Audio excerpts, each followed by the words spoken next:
Good morning, everyone. How are you? Good morning. Doing That's a cool doing background. great, Captain Kirk. Good. Here coming up in the next couple of days or weeks, we're going to start seeing some other KW agents joining our calls. I was giving our scripts and role play open availability to all the PC coaching programs I'm a part of, and just inviting those people to join us too. So hopefully we can get some different interaction from agents around the state, around the country, just to get some better rounded situations. So any situations this weekend that you want to talk about, work through specifically?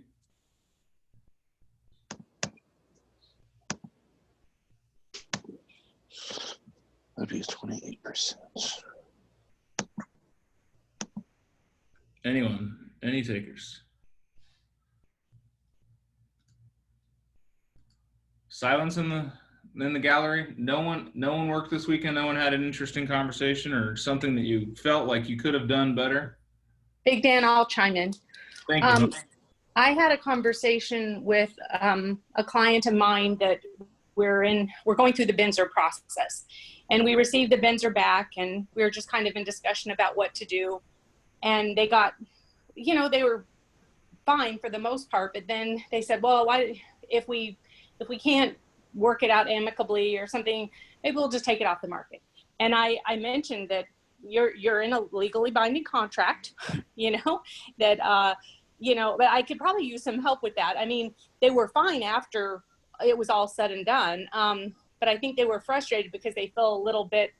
There was 9 things. There was a laundry list on the Benzer, and in lieu of doing repairs, they mentioned a credit, and they didn't want to do either. And I said, that's okay. You can do some of the repairs, none of the repairs, or all of the repairs. And I sent them the one saying none of the repairs, but it just felt like, and I didn't get the Benzer back from them over the weekend. And I was sort of agonizing about it. Like, wow, could I have said anything different? But it's a legally binding contract. I don't know what I could have. I want your input on that. Well, that's what you want to do, is you want to refer back to the contract, and you are indeed in a legally binding contract. If you walk them through the sections that you're working on, that's the best thing to do. Mm-hmm. If you got a client that's going to be even more difficult, then get the broker involved. But yeah, I think you did it well, just saying, hey, you're in a legally binding contract. These are your options. What would you like to do? Right. And what's the outcome looking like for you? As of current day, they haven't signed it. So I was going to resend it today and then send them, maybe they just want to show me the numbers. So I was going to send them an updated net sheet on what they stand to gain, because it's significant. I mean, either way, I feel like they win. And this is the one I think I've told you I've had to have a couple conversations about closing the chapter. What would it look like, if you did sell? Yeah. So anyway, I think they need to know on Wednesday, which is our cutoff. Either way, if they don't respond to me, which it would be helpful if they did, either way, with sellers, it's a no. So the other side is going to read that as a no, we're not doing any repairs, and they're going to go on to appraisal. So. Yeah. So I like to use the term unwilling or unable. Right. And it just follows along in the contract. You're not just saying no. You're saying, hey, talking to the other agent, my sellers are unwilling or unable to do any of the repairs, or send that back. Get that mindset of, they say no, they're not doing anything, out of your head. It creates a filter. Sometimes people are just throwing stuff on these Benzers just to see what'll happen. I had a 45 item Benzer once, and I came back as a seller's agent and I apologize that I don't bring you the best news. My sellers are unwilling or unable to complete any of the items on the list. Please find the attached Benzer expressing so. Agent emailed me back. Thank you so much for the consideration. My buyers are going to still continue on with the sale of the house. And then, it was just one of those weird, we thought we were going to lose a deal over this. And then they're like, okay, thanks. We tried. Still going to buy the place. Hope, this is Tracy. Okay. Hey, are you in good conversation with the other agent? Yes, very much. And so when she presented the Benzer to you, what was the take there? I mean, are they stuck on those items? They are not. No, I mean, we gave a concession at the beginning. We did a reduced price and we did a 2% help to their closing. So that's going into it. He knows very good and well that we've already kind of gave him a little bit of a break. So Okay. he does know, and he's using the verbiage like, well, we have some wiggle room and we're just kind of putting it out there. So, I mean, I have a feeling he wants to save it. Yeah, it kind of sounds Okay, like yeah. he's trying to do that, challenging you. So great question, Tracy. Thank you. Can I help you out a little bit, Miss Hope? We got it. Good deal. Angela, what about you? You guys got something fun for us. So I wouldn't mind being the agent on one of those because I did make some calls on Friday. I had some good We calls. didn't hear the first part of that. We just heard you'd like to be the agent on one of those. For sale by owners from FSBOs. I've been working on calling them because those are the most challenging for me. So I wouldn't mind being the agent on one of those so I could see if I've learned anything. I'll play the FSBO if you want. Oh, Okay. couldn't have picked a better man up myself. Oh, man. I was going to pick Larry if he didn't say anything. Hold on, I gotta stand for this. Uh-oh. He's getting into full mode. Oh my goodness. Hey, we role play. You gotta do it like you do it. Practice like you play. All right. Ring, ring. Hello. Hi, my name is Angela. I'm calling from Stratton Group. How are you doing today? I'm doing okay, Angela. Here with who? Stratton Group? Stratton Group. I never heard of you. Are you an agent? I am, and Stratton Group, we're part of Keller Williams. Have you heard of them? Yeah, I've you know what? I've had like 4 or 5 phone calls from Keller Williams just today alone. Oh my gosh. Well, we are definitely working during this whole virus thing. How's everything going for you in regards to this? How are you holding up? What I mean, in regards to what? To the coronavirus, and are you at home? Yeah, I'm just fine. How can I help you? Well, I was hoping you might have a few minutes just to kind of go over. I heard that you may have a house that you're selling on your own. Is it the address, the 700 Smith Avenue? Is that the one that you're selling on your own? Yep, that's my investment property. Oh, wonderful. That's great. So how are things going with that? Have you received any written offers yet? No, but I've had lots of interest in it, so I'm probably going to sell it real quick. Is there something I can help you with? Yeah, I was just curious. So if you haven't had any written offers yet, how long have you had it on the market? Have you had it on the market for very long? Just 2 days. Ah, wonderful. Have you had considered any open houses yet or anything like that? No, I don't do open houses. I'm an investor. I've bought and sold houses, almost all my life, so I got lots of experience doing this. Do you have a buyer? I could have a buyer, yes, but I also was just curious. Okay, well, you want to just bring the buyer by and take a look at the house? You know what? I can do that. Could you do something for me as well, possibly? What's that? Could you possibly just take maybe 15 minutes of your time just so I can show you how me and my team might be able to get you the most for your house?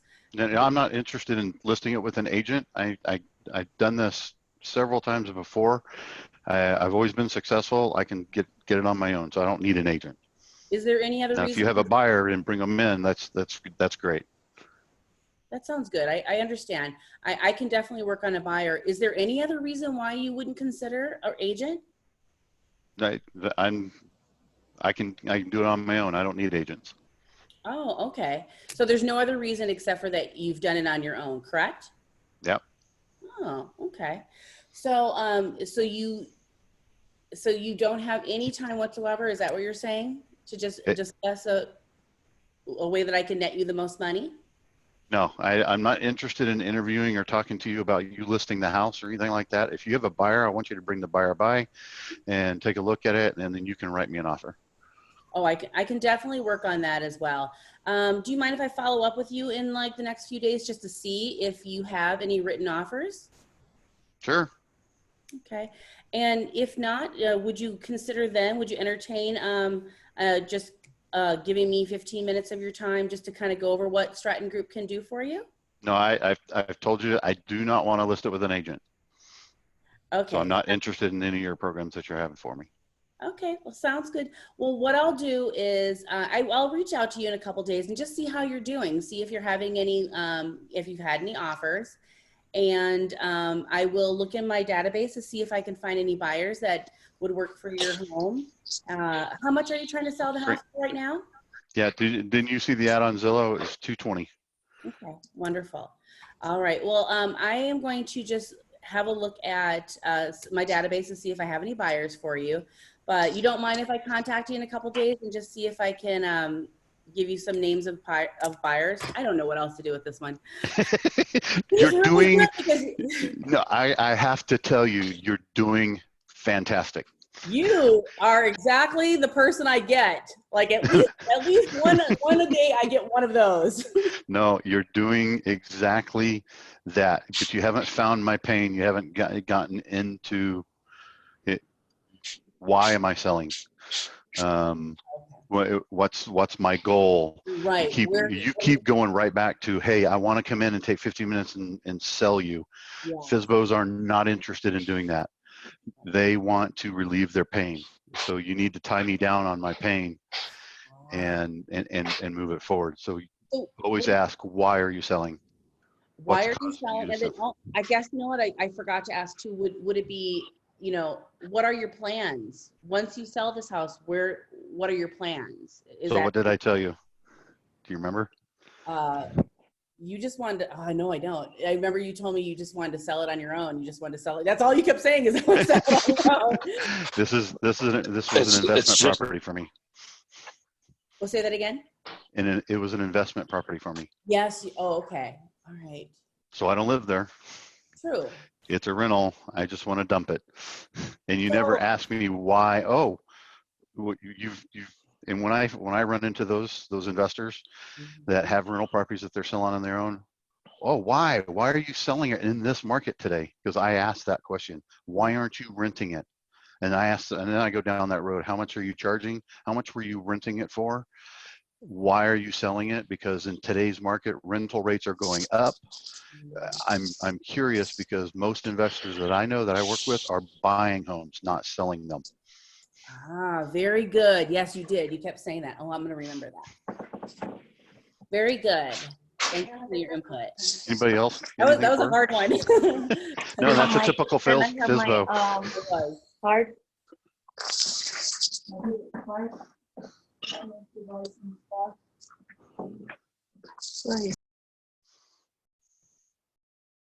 Very good, Angela.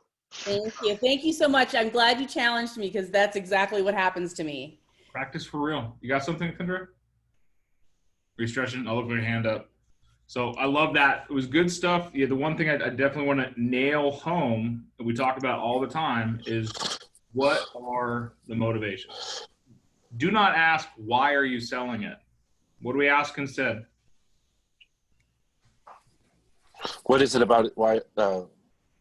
Because then I went back to why. What's making you want to sell it in this market? What's important about selling it? What do you want to gain from selling it?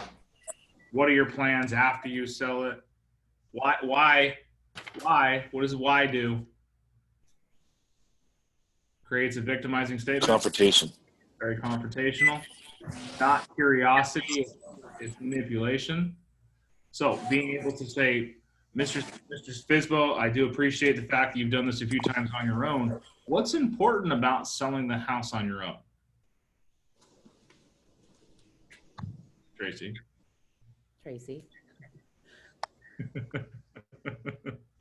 Right, now I'm unmuted. Sorry. Repeat the question, Dan. I was on to something else. Tracy, I do appreciate the fact that you've done this a few times and you're able to sell your house on your own. What's important to you about selling the house without an agent?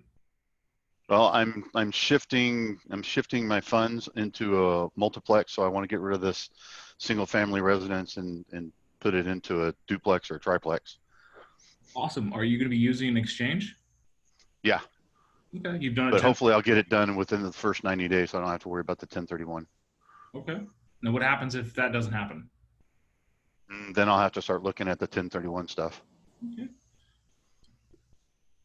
Other than the 1031 exchange and switching your properties into something that might leverage a little bit better for you, what's keeping you from enlisting the support of somebody who does this all the time professionally?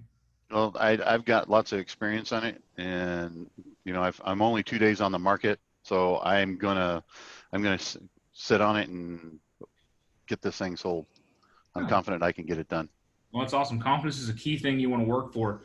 The one thing I'm noticing as I did run the numbers on your property, and based on the neighborhood you're at, I've actually had some listings in that area sell for a higher price point and faster through the use of an agent because of the way that we're able to market. Now, I know that you have the skill set and the ability to sell it on your own, but if I could show you a way that I could help you net more money towards your next investment, it wouldn't cost you anything additional. Would that be worth 15 minutes of your time? Yeah, that might, yeah. Okay. Do you have time to meet later today, or is something next week easier for you? Yeah, no, later today is fine. I'm going to be over at the house, finish getting it cleaned up, and Perfect. About what time? 2 o'clock at work. Awesome. If you don't mind, I've stopped by. I'd love to see the place myself, and then also meet you and show you the information I've got. Cool. So when you're dealing with an investor, Angela, there's things you need to hit on. Most of them are very prideful because they've been doing it for a long time, know what they're doing, and have this egocentric, I don't need you to tell me what I know, damn it. Don't tell me my business. 2, they're investors, so what are they looking for? Money. Cash, monies. You have to talk the business language of monies. And 3, what are they super worried about?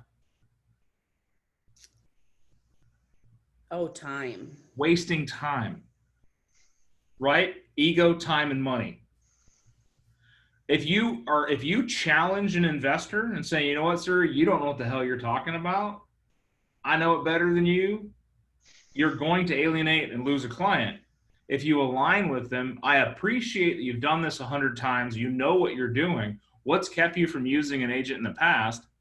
Well, I've been able to do this and figure this out and blah, blah, blah. Well, something tells me that that's a very intelligent person, and that intelligence sparks a different level of response where you can go, hey, you are smart, you work hard, you do a good job. If I could show you how you could make more money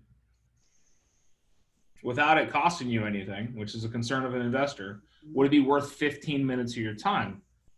Have I challenged all 3? Stroke the ego. He knows what he's doing, so that now he knows you're not an adversary. You've aligned yourself with him. 15-minute intervals. He's probably already got something going on anyways, but if 15 minutes, I don't care what I'm doing. If you can tell me how I can make more money, save more money, or get a better result in 15 minutes, I'll give you 15 minutes. If you say, hey, let's sit down and talk for 2 hours, I'm out. Yeah. I don't care if you say, I'm going to give you a detailed map to the king's treasure and the keys to the castle. Let's meet for 2 hours.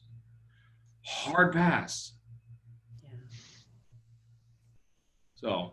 And they don't want to be sold. No one wants to be sold. Right? Everybody wants to be free to buy and to be able to purchase. Nobody wants to be sold. It's snaky. It feels grimy. It feels.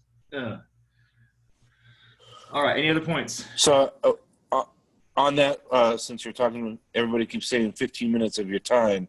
Obviously, the appointment's going to go longer than 15 minutes. Do you actually, at 15 minutes, stop and say, hey, I'm at your 15 minutes, or do you keep going?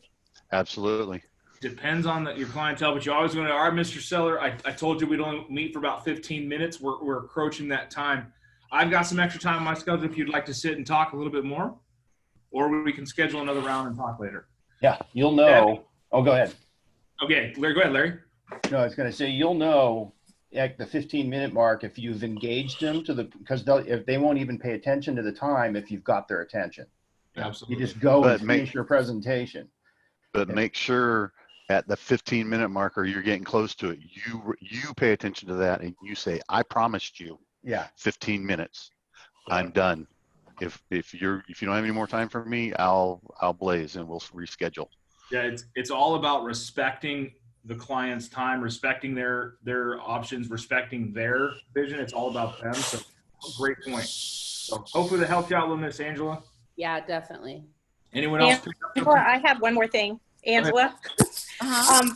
I noticed you did a great job staying on the phone with him. That's longer than probably a lot of us would have got through.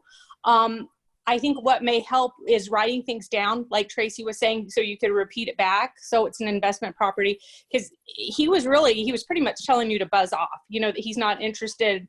Yeah. But you said, okay, well, would it offend you if I called you back? And then and then you went about the Stratton Group. So I think we need to be mindful about, I can appreciate scripting, but they don't care about Stratton, and they don't care about that. They care about what's in it for them. So like Dan said, they don't want to be sold, but they sure like buying. So we have been in that situation in script class where if they say, are you going to bring me a buyer? I would say, I could bring two, and then maybe take a fellow agent or two and say, I do work with a lot of agents. I don't want to put you in a position of, taking over a pretend buyer that's really an agent, but say I work with several buyers. I plan to drop off a listing presentation to you, a listing book, and a couple of my buyers. Would that be okay with you?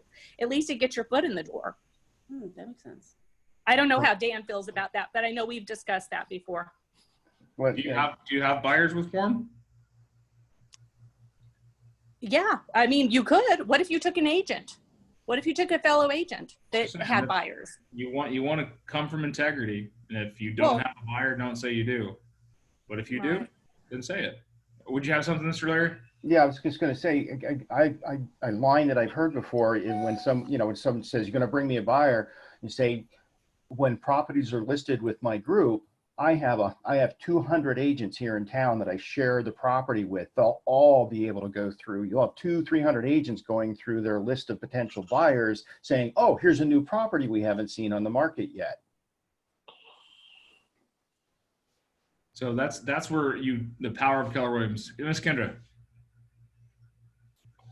Another thing too, you could say, can I come preview your property and see if it fits with any of,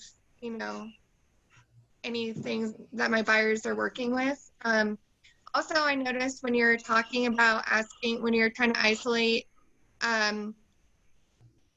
about having you as the agent, is there any reason why you wouldn't list with an agent?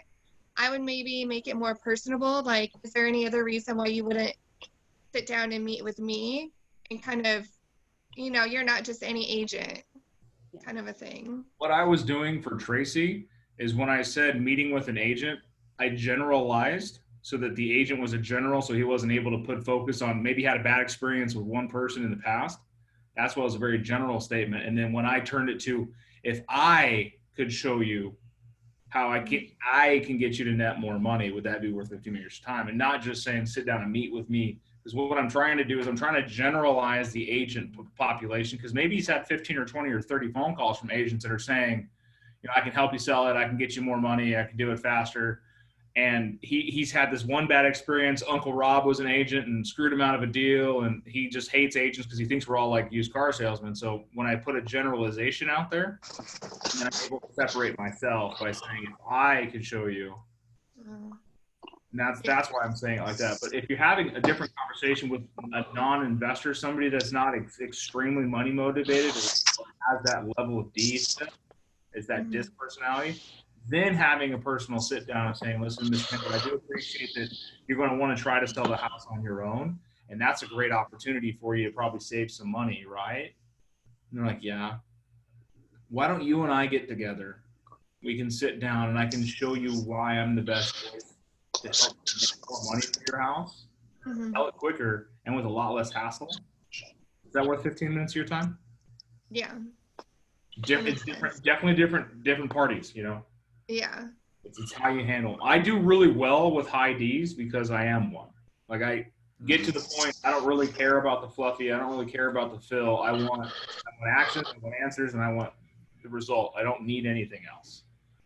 So for me, I've learned to develop this, where a lot of agents struggle to having that because they feel like they're just not getting anywhere. It's a stonewall because they're used to having that rapport. And Angela tried. She tried to have that rapport conversation and definitely tried to go down the path of, you know, make a friend, blah, blah, blah. How you make a friend with a high D is give them what they need as fast as you can, as directly as you can, and ask for questions so that you can easily identify the need, give them a solution, follow up. That way, because they don't have time. Like you got them on the phone. That's 90% of it. I took 2 phone calls since I've been on the scripting class. You know what I say? I'm busy. I'll call you later. Click. Don't call me with something you can text me. That's just how my brain works. Now you can see why when someone gets me on the phone and starts talking a lot, I get frustrated. I want to the point. So you got to learn how to read people. Can I flex my eye and get out there and be very social? Yes. So great point. I do have a question. So as far as investors go, and maybe Tracy, it sounds like Tracy's has had quite a few investors. So you were saying how you kind of started asking questions about the investment, you know, so how much are you getting for rent? Is that your way of trying to determine, okay, so if he says he's getting a really high rent for it, where are you going with your questions when it comes to him being an investor? Well, the minute I gave Dan a clue when he talked to me, if you run the numbers, if you sit down and you talk to an investor and you figure out how they're looking for cash flow. That's all they're looking for. Single family residents usually can cash flow anywhere between 3 and 5%. A tri or duplex or a quad is going to cash flow 10 to 15%. So moving that money out of the single family residence into, for $220,000, you can get $1,500 rent, but you're going to have a mortgage of $1,200 or $1,000 plus all the expenses. You're only cash flowing nothing. Now you go to a quad, doing same price point, 220, but you're getting $500 a unit. Now you're getting $2,000 instead of $1,600 or $1,700. You just increased your cash flow. And so I was trying to I figured, I didn't know if Dan knew this, but the minute I hear that, I key right into that and I go, hey, I understand this. Let me show you. And do you have an agent to help you find that triplex or quad? Let me show you some properties that I know about right now that are on the market that I can get you. Because I'm working with another investor that I'm feeding all the time at that price point. Okay. So that's a whole different shift that you haven't been trained on, and I had to learn it on my own because I ended up having an investor buyer, so I had to teach myself and ask lots and lots of questions. If you want to go play in the investor game, start buying. Go call on for rent by owner. And that's you can call them up and say, "Are you the owner of the property on 5th Street?" Yeah. Great. You know, I'm not looking to rent it. What I am looking to do is find out if you want to increase your portfolio. I've got some options in that price range, and you'll get some very motivated people quickly. Cool. Hey, Angela.